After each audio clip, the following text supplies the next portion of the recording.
Good morning, students. In the last class, we have completed a different sector reform in the liberalization, and in the foreign exchange reform. There is one point is left, that is determination of foreign exchange rate. So let's start. Earlier, determination of the foreign exchange rate was controlled by the government, and now the government allowed market forces to determine foreign exchange rate. Okay, we are studying the new economic policy in 1991, and we are talking about the first policy, that is liberalization. Okay, before 1991, what will be the foreign exchange rate? In which rate the foreign currency will be exchanged? It is decided by the government before 1991. So after 1991, after introduction of the policy, new economic policy, so all the foreign exchange rate is determined by the market forces, that is demand and supply. Before, it is decided by the government of India. Government will decide that the what will be the exchange rate, but now after the 1991, the market forces will decide it that the what will be the foreign exchange rate, in which rate it will be converted. Okay, now next reform is trade and investment policy reform. Okay, liberalization of trade and investment policy was initiated to increase efficiency and increase competitiveness in the international market, and to increase foreign investment and the technology into the Indian economy. Okay, liberalization of trade and investment policy, basically it is done for the increase the efficiency and increase the competition of the domestic industries with the international market. They are now are more efficient, as well as they can compete with the international market, and it is also to increase the foreign investment. Whatever we have talking about in last class, that is foreign direct investment and foreign investment institutions like FII and FPI, foreign portfolio investment. Okay, so as to it also increases the foreign investment and technology into the Indian economy. So it is also increase the foreign investment. अब हम क्या करेंगे, more and more foreign investment भी कर सकते हैं, and we can use new kind of technology into the our Indian economy. We are producing more kind of production, more kind of different food crops, as well as we are using different kind of technology, and more we are focuses on the trade and investment. Also there is also increasing in the foreign investment, and India also invested in the foreign, and foreigners or foreign companies are also started to invest in the India also. The aim was also to promote the efficiency of the local industries and the adoption of the modern technologies. Okay, the aim of the trade and investment policy is to increase as well as promote the local industries, whatever the different domestic industries. After the when there is trade and investment policies introduced, so that domestic industries will promote, and they will increase their efficiency, as well as they were now in condition that they were adopt different kind of modern technologies, because there is freedom of trade and investment also after 1991. The reforms undertaken were that the dismantling of the quantitative restrictions on import and export. Okay, dismantling means breaking down.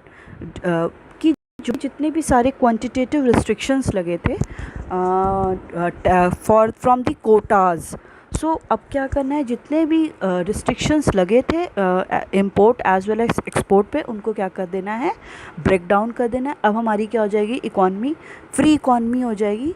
अब क्या है कि now we are able to import as well as export. Okay, prior to 1991, India followed a policy of quantitative restriction on import and export. Okay, This was done through rigid control over import, and by keeping the tariff very high, these policy reduced efficiency and competitiveness, which led to slow growth of manufacturing sector. Okay, when we are talking about the before 1991, there is policy, there is inward looking trade policy as well as the import substitution, where different kind of taxes were imposed so that we can protect our domestic industries, and the domestic industry will not compete with the foreign currency. For that purpose, it reduces the efficiency of the industries. They are not capable to produce different kind of product as well as increase their efficiency, and it also reduces the competitiveness. बहुत ज़्यादा competition क्या था, competition भी नहीं हो पा रहा था, जिसकी वजह से कोई भी जो इंडस्ट्रीज़ होती थी वो उनको अपनी एफिशिएंसी एज़ वेल एज़ उन्हें नहीं पता होता था कि फॉरेन में अगर हम कॉम्पीट करने जाएंगे तो हम लोग की सिचुएशन कहाँ पे है।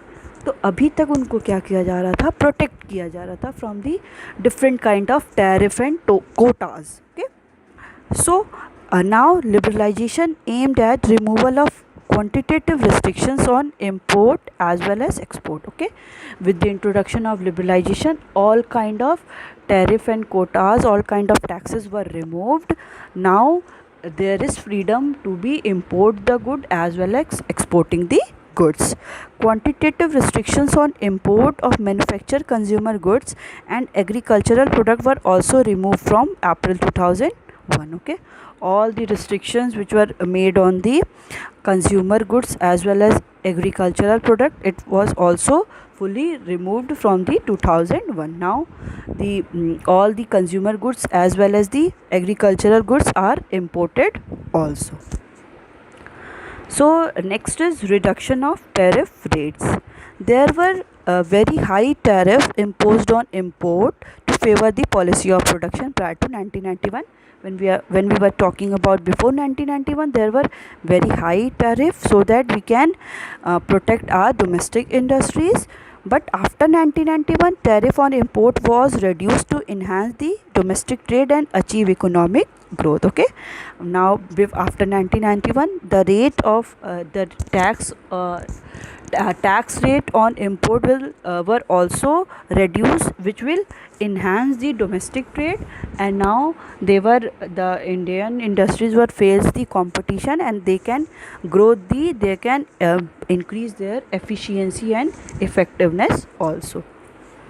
Next is removal of licensing procedure for import. Okay, देखिए, रिडक्शन ऑफ टैरिफ रेट्स का मतलब यही था कि पहले क्या था कि टैरिफ रेट्स बहुत ज़्यादा इम्पोज किए गए थे, सो डैट इससे क्या होगा कि हमारा जो भी इम्पोर्टेड गुड्स है वो कॉस्टली हो जाएगा, एंड इट विल इनकरेज, ये किसको इनकरेज करेगा कि हम लोग डोमेस्टिक इंडस्ट्रीज़ के जो प्रोडक्ट हैं उनको ज़्यादा कंज्यूम करें. बट आफ्टर 1991 क्या हो गया कि our economy is becoming free, so that अब क्या है कि वो टैक्स को क्या कर दिया गया, रिड्यूस कर दिया गया. अब क्या है, डोमेस्टिक इंडस्ट्रीज़ भी कंपटीशन फेस करेंगी. जब वो कंपटीशन फेस करेंगी तब उनको पता चलेगा कि उनकी एक्चुअल स्टैंडिंग पूरे वर्ल्ड में क्या है. फिर वो अपनी efficiency as well as effectiveness को इंक्रीज़ करेंगी, अपनी क्वालिटी को इन्हांस करेंगी. Ultimately it reach to the development of the economy, and economy growth will happen. So that the third is removal of licensing procedure for imports. Okay, prior to 1991 there were huge restrictions to obtain import license in order to keep strict control over the import. Now import licensing was abolished except in case of hazardous and environmentally sensitive industries. Okay, when we are talking about the before 1991, there were huge restrictions on the import license, कि हमें क्या import करने के लिए जो license लेना होता था उस पर बहुत ज़्यादा restrictions होते थे, so that इससे क्या होगा कि हम लोग अपने import पे क्या कर पाएंगे, कंट्रोल कर पाएंगे. बट आफ्टर 1991 क्या हुआ कि वो जो लाइसेंसिंग का था उसको रिमूव कर दिया गया, अबॉलिश कर दिया गया. But there were also still some product or industries on which these kind of licensing were adopted, and it's not be ended or not abolished. Like जो भी hazardous and environmentally sensitive industries थी उनको अभी भी import करने के लिए जो लाइसेंस होता था वो लेना होता था, बिकॉज ये सब क्या थे, बहुत सेंसिटिव थे. अब अगर बहुत ज़्यादा हैज़ार्डियस और जो इन्वायरमेंट के लिए जो इन्वायरमेंट को अफेक्ट करा है उन सारे गुड्स को अगर हम लोग इम्पोर्ट करने लगेंगे तो अल्टीमेटली ये हमारी इकॉनमी को क्या करेगा, डिस्ट्रॉय करेगा. Is for that purpose still there were some import licensing were also made till that after 1991 also. Next is removal of export duties. There were heavy export duties imposed on the encouraged domestic production for domestic demand only. Okay. Now export duty have been removed to increase the competition position of Indian goods in the international market. Okay. Before 1991 there were too much export duties are imposed on the goods, so that it imposed to encourage domestic product, so that the domestic industries will encourage to produce more and more for the domestic demand only for the domestic demand. But after 1991 all the export duties were removed, so that the domestic industries were also face the competition with the foreign, and they will increase their efficiency also, and they improve their efficiency and quality of the product. Next is privatization. Okay, अभी तक हम लोग we have completed the liberalization. Now next policy is privatization. LPG. We are talking about the LPG policies. In that liberalization is completed. Now we have going to the next policy, that is privatization. Privatization implies shedding of ownership or management of the government owned enterprises. It means removal of rigid control over private sector and giving it freedom to take necessary decision. It means removal of rigid control over private sector and giving it freedom to take necessary decision. Prior to 1991, public sector was accorded a greater degree of priority and importance, but the desired result could not be achieved. Okay. The new economic policy aims at the expanding private sector by removing strict control over it and making it free to innovate and progress. So privatization implying shedding of ownership or management of a government owned enterprises. Shedding means removing all kind of ownership or the management of the government owned enterprises. जो भी government owned enterprises थी उनके जो भी management है as well as जो उनका ownership है उसको हटा देना. That means privatisation. Now it means removal of rigid control over the private sector and giving it freedom to take necessary decision. Okay. In this condition the government will government remove all kind of rigid control on the private sector and they give the freedom to the private sector to take their necessary decision itself. उसने government ने क्या किया, government को privatisation के under क्या करना था, जो भी डिफरेंट टाइप के सर्टेन रिस्ट्रिक्शंस इम्पोज किए गए थे प्राइवेट सेक्टर पे उनको रिमूव करना था और प्राइवेट सेक्टर को क्या करना था, उनको फ्रीडम प्रोवाइड कर देना था सो दैट वो क्या कर सके, अपने जो भी नेसेसरी डिसीजंस हैं वो खुद उसको ले सके. ओके. तो बेसिकली इसमें यही मतलब था कि अभी क्या है, जो भी पब्लिक सेक्टर का रोल है उसको रिमूव करके प्राइवेट सेक्टर की एंट्री कर देनी. मीन्स अब क्या है, प्राइवेट सेक्टर पे जितने भी रिस्ट्रिक्शंस लगे थे, कंट्रोल थे, वो सबको रिमूव करना है. Okay. Prior to 1991, public sector was accorded greater degree of priority. Okay, when we are talking about before 1991, there were too much priorities given to the public sector and importance, but the desired result could not be achieved. Too much priority as well as importance were given to the public sector, but the result of the public sector is not too much good, that they are not too much effective as well as efficient. They do not produce the quality product. For that reason there were introduction of the privatization. Thus privatization refers to the transfer of ownership, management and control of government sector enterprises to the private sector. Okay, in privatization, all the transfer of ownership, management and control of the government is transferred to the private sector. It is done to improve efficiency and increase competitiveness of the private sector. It is done because of, so that the private sector will improve their efficiency, as well as they will also increase the competitiveness. When there were competitiveness increasing, so that all the private sector were also improve their efficiency, जो उस time एकदम बहुत important था, क्योंकि जो भी public sector थे वो काम तो कर रहे थे, बहुत सारी प्रायोरिटी इम्पोर्टेंस उनको दी जा रही थी, बट जो उसका रिज़ल्ट था वो बहुत ज़्यादा फ्रूटफुल नहीं था। इसलिए क्या किया गया प्राइवेटाइजेशन में, कि जितनी भी ओनरशिप, मैनेजमेंट गवर्नमेंट के थ्रू हो रही थी उसको ट्रांसफ़र करके प्राइवेट सेक्टर पे कर दिया गया। ये इसलिए किया गया बिकॉज ऑफ, जैसे कोई भी प्राइवेट सेक्टर क्या होगा, they were improve their efficiency and there were also increase the competitiveness, and when the competitiveness were increases, so that there were also the increase in the growth and development of the economy. Okay, now government also tried to improve efficiency of PSU means public sector undertakings or units, by giving them autonomy in taking managerial decision. For instance, some public sector companies, by granting them special status such as Maharatna, Navratna and Miniratna, there were given greater managerial and operational autonomy in various decisions to run the company effectively. Okay, so government also tried to improve the efficiency by the giving the most and most priority to the public sector units by taking their all the decision. For that, देखिए government क्या थी उस time ने, government ने अपनी efficiency को improve करने के लिए क्या किया, कुछ पब्लिक सेक्टर यूनिट्स को इतनी ज़्यादा ऑटोनॉमी दे दी, फ्रीडम दे दिया कि वो जो भी मैनेजीरियल डिसीज़न है, जो भी कैसे मैनेजमेंट करना है, ओनरशिप, उसके लिए क्या कर दिया, उनको फ्रीडम दे दिया कि आप क्या करिए, अपने अकॉर्डिंग ऐसे डिसीज़न ले लिए जो क्या हों, फ्रूटफुल हो। इस बेसिस पे क्या हुआ कि कुछ जो पब्लिक सेक्टर यूनिट्स थे उनको क्या किया गया, एक स्पेशल ग्रांट प्रोवाइड किया गया थ्रू दी गवर्नमेंट, एक स्पेशल ग्रांट प्रोवाइड किया जिसमें उनको क्या किया गया, एक स्टेटस प्रोवाइड किया गया उन सारी इंडस्ट्रीज़ को।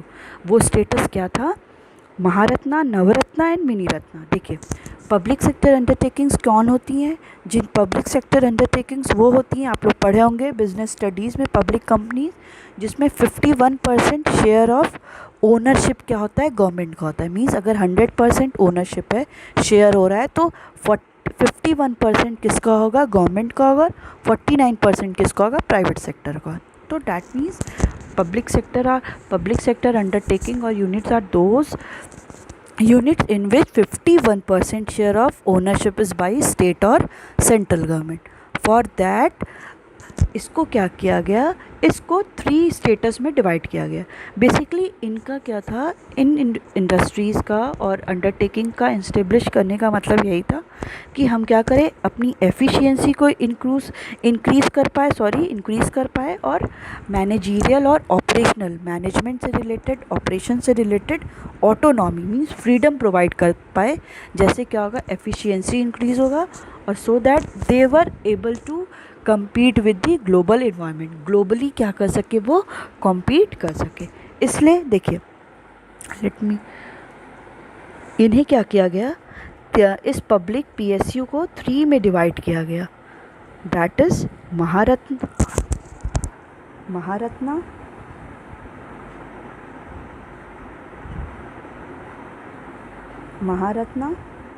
Navratna and mini Ratna. Okay, at that time government ने क्या किया था, 9 PSU को एज अ नवरत्ना बनाया था। देखिए महारत्ना क्या होती है, महारत्ना वो सारी होती हैं जो ऑलरेडी एक बार नवरत्ना बन चुकी हैं। जैसे आपने नाम सुना होगा सेल का, स्टील अथॉरिटी ऑफ इंडिया, भेल, भारत हैवी इलेक्ट्रिसिटी लिमिटेड और NTPC, these all are first of all they have Navratna. फिर इसके बाद क्या होता है, जब ये नवरत्ना बन चुकी होती है देन इनको अगर इनके प्रॉपरली एफिशिएंसी हो जाती है then it is shifted to the Maharatna. Okay, at that time when we are talking about the 1996, तो 9 को क्या किया था, 9 पब्लिक सेक्टर अंडरटेकिंग्स में आपके 9 आपके क्या थे, नवरत्ना थे। ओके, तो नवरत्ना थे और उस टाइम क्या थे, 97 क्या थी, मिनी रत्ना थी। ओके, बहुत सारी इंटरप्राइजेज ऐसी जो शॉर्ट टर्म के, जो शॉर्ट उनकी जो ओनरशिप थी एज वेल एज जो उनका प्रॉफिट मेकिंग था वो क्या था, बहुत शॉर्ट था, तो उसको क्या किया गया, वैसी कितनी थी, 97 थी।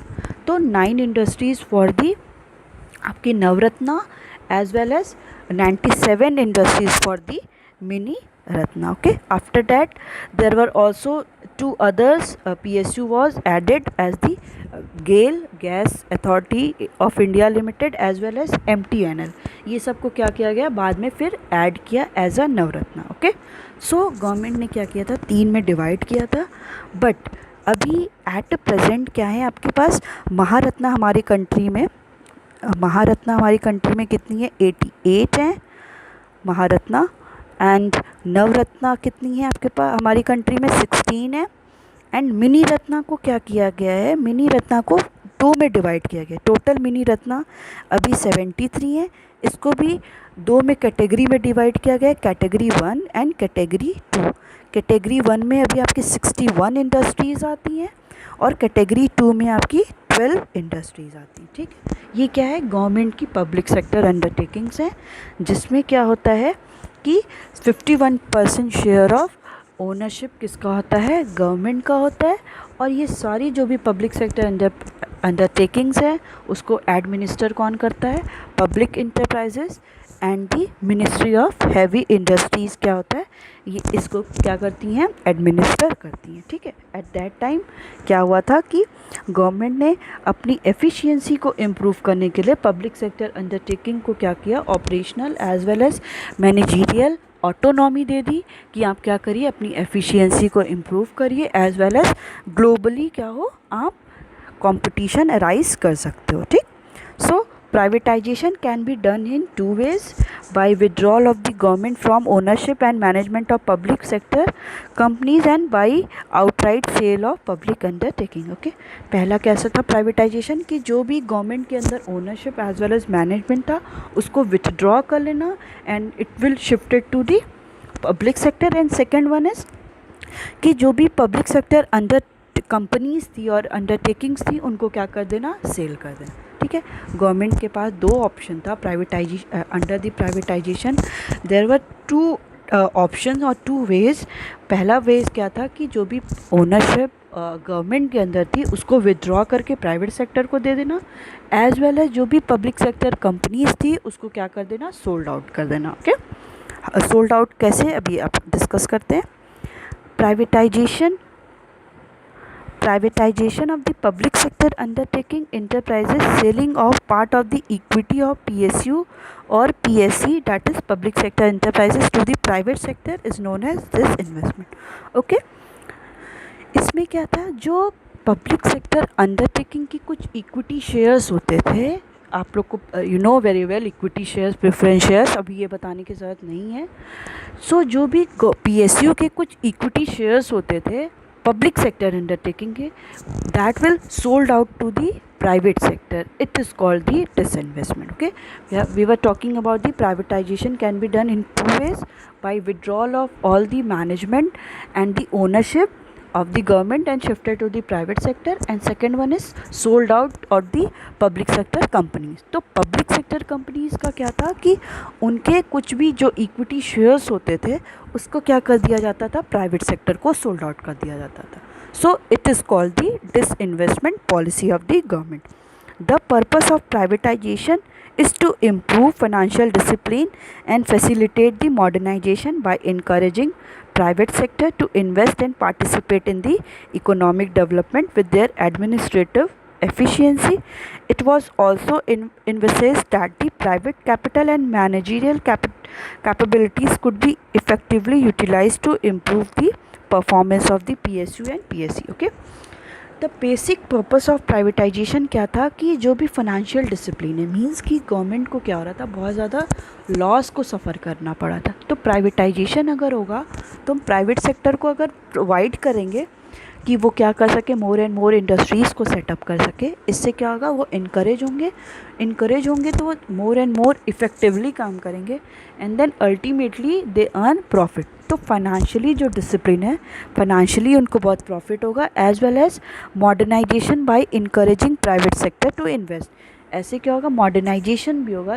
दे have use different kind of modern technologies, different method, so all the private sector will encourage to invest more and more। अगर उनको मॉडर्नाइजेशन, अगर मॉडर्न टेक्नोलॉजीज़ मिलती है, मॉडर्न इक्विपमेंट मिलते हैं, तो वो क्या होंगे, इनकरेज होंगे, वो मोर एंड मोर इन्वेस्टमेंट करेंगे। और अगर वो इन्वेस्टमेंट करेंगे तो ultimately it will lead to the economic development with the administrative efficiency. फिर अभी क्या होगा, जब इकोनॉमिक डेवलपमेंट होगा तो अल्टीमेटली ये क्या होगा, एफिशिएंसी भी हमारी कंट्री की इंक्रीज़ करेगा। It was also invested that the private capital and managerial capabilities could be effectively utilise to improve the performance of the PSU। Okay, ये भी देखा गया कि जो भी प्राइवेट कैपिटल है, द अमाउंट जो वो लोग इन्वेस्ट कर रहे हैं और जो भी उनकी कैपेबिलिटीज़ है मैनेजमेंट की, कैसे वो कैपेबिलिटीज़ है, कैसे वो मैनेज कर रहे हैं, they will also effectively utilise. ये क्या होगा, ये यूटिलाइज होगा so that they the all the PSU as well as PSCs, public sector enterprises, will also improve. अगर इनकी कैपेबिलिटीज़ इंक्रीज़ होगी तो हमारे जो भी पब्लिक सेक्टर अंडरटेकिंग्स है उनकी भी कैपेबिलिटीज़, उनकी भी एफिशिएंसी वो भी क्या होगी, इम्प्रूव होगी। Positive impact of the privatization, the argument, what are the, देखिए what are the different positive impact and what are the different negative impact of privatization. We know very well the coin has the two face, okay, a head and tail. So it is also the, any of them has the pros and cons also. So privatization has also both of them. Now we are going to study what are the positive impact of the privatization. The argument in favor of privatization are, it improves the efficiency of management. Okay, first is it improves the management of, it improves the efficiency of management. Privatization support managerial efficiency as there would be no political pressures and unnecessarily formalities। ठीक है, ये क्या हुआ, privatisation support ऐसे किया कि इससे क्या हुआ, मैनेजरियल जो भी मैनेजमेंट की एफिशिएंसी थी वो क्या हुआ, इंक्रीज़ हो गई, because there were no political interference. अभी क्या था, जो भी पब्लिक सेक्टर अंडर एंटरप्राइजेस होती थी उनमें क्या था, बहुत ज़्यादा पॉलिटिकल पार्टीज़ का इंटरफेरेंस होता था। But when it is shifted to the private, तो अभी क्या है, कोई भी पॉलिटिकल प्रेशर भी, इंटरफेरेंस नहीं है, पॉलिटिकल पार्टीज़ का भी इंटरफेरेंस नहीं है, as well as there were not too much formalities. आप लोग इन बिज़नेस थर्ड चैप्टर में पढ़े हैं कि पब्लिक इंटरप्राइजेस में क्या था, बहुत सारी फॉर्मेलिटीज़ होती हैं, पेपर वर्क होता है, which they have to all the public enterprises have to do, but because of the privatization the all unnecessarily formalities are removed. Now the private sector are free to do the managerial efficiency and increase their efficiency and effectiveness. Privatization will make the entrepreneur free to make quick decision without interference by the government. Okay, when there were privatization, there were no permission is taken by the government, they all are free to make any quick decision। अभी क्या था, उन्हें कोई भी permission government से लेने नहीं पड़ती थी, गवर्नमेंट का कोई भी इंटरफेरेंस नहीं था।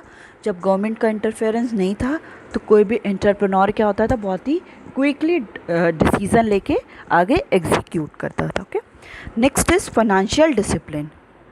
Financial discipline, privatization maintains financial discipline by regular supply of funds. Okay, देखिए अभी क्या था, financial there were also biggest improvement and biggest achievement for the privatization is there were also availability of finance. When but in before 1991 there were no too much availability of funds. Okay, so privatisation के through क्या हुआ कि regularly जो सब, अभी क्या था, इसके पहले गवर्नमेंट इतना कैपेबल नहीं थी क्योंकि उनके पास प्रॉफिट हो ही नहीं रहा था, तो उनके पास फाइनेंस की भी क्या होती थी, लैकनेस होती थी. बट प्राइवेटाइजेशन के थ्रू प्राइवेट सेक्टर भी क्या थे, अब वर्क करने लगे एफिशिएंसी. तो अभी क्या है, फंड्स भी क्या हो गया, इंक्रीज़ हो गया है. तो regularly on regular basis profit supply of fund is also increases.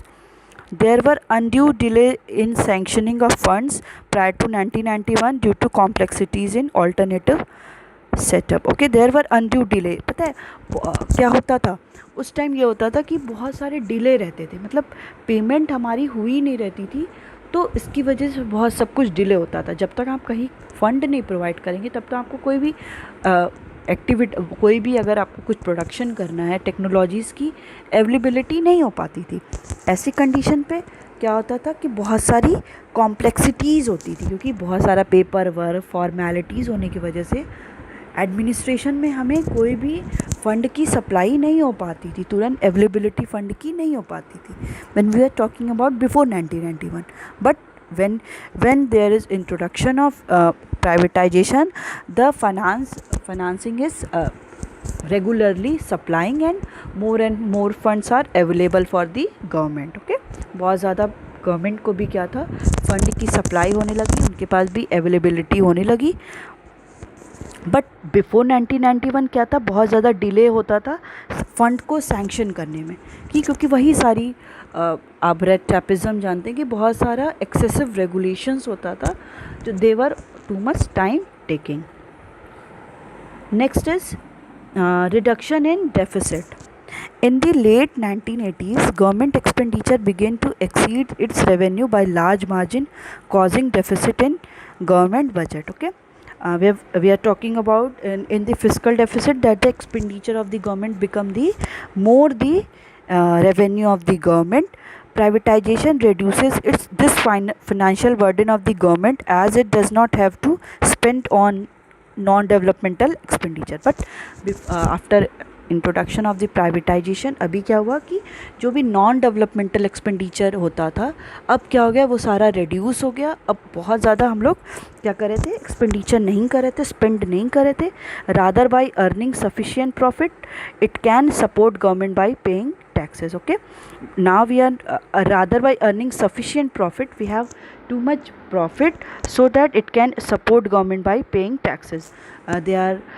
All the private sector are earning more and more profit, so they are also able to pay the government tax, so there were also increase in the revenue of the government. So the deficit of the government were also decreases, because before 1991 we have read about that there were fiscal deficit when the expenditure of the government is increases as comparison to the government revenue. But when the privatization is introduced, so the different private companies are producing, so they are earning more and more profit. Now they were also able to pay the taxes to the government. Okay, next topic we will continue in the next class.